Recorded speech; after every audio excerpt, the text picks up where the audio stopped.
The highest peak in Europe is Mount Elbrus in the Caucasus, the sacred mountain and the gateway to another world, according to claims. Mount Elbrus is the highest peak in Europe. Elbrus is the highest peak on the European continent. The mountain is part of the Caucasus mountain range and one of the steepest mountain ranges in the world. The mountain has two main peaks. The western summit has an altitude of 5,642 meters, while the eastern summit has a slightly lower one at 5,621 meters. It has springs with mineral water, and on the slopes of the eastern peak, there is an emission of acid sulfur and chlorine gases from its volcanic origin. The snowy giant has various names: Eternal Mountain, Mountain of Happiness, a total of 40 names in the languages of the local peoples.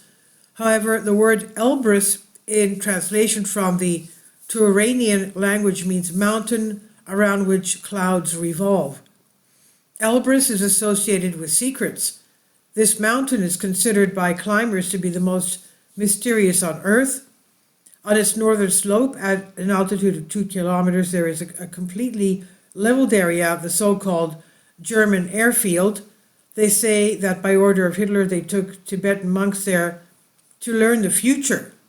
And even higher up is another amazing place, the glade of stone mushrooms, of ancient altars.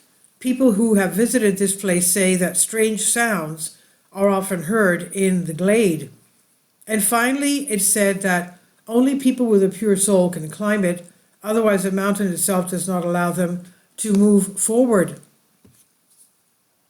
From here on out are the secrets of the initiates, but because the Greek speakers who kept you in hypnosis are lurking, they say nothing but small reports.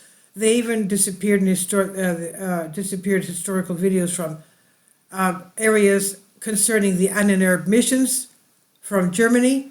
And here, what they say about the Ahnenerbe, the legacy, in their authoritative source in Wikipedia. At least they admit that they are disappearing everything to keep humanity under complete mental control.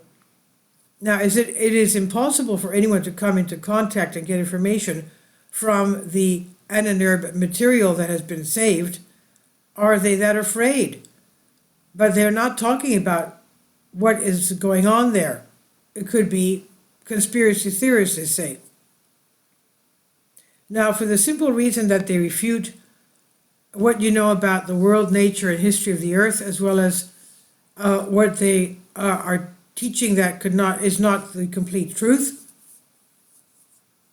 they've reached the point of talking about satanic rituals of the Ahnenerbe. So this is why Christians in many ways say the opposite of what is true. For example, the underworld is hell, and the bad guys.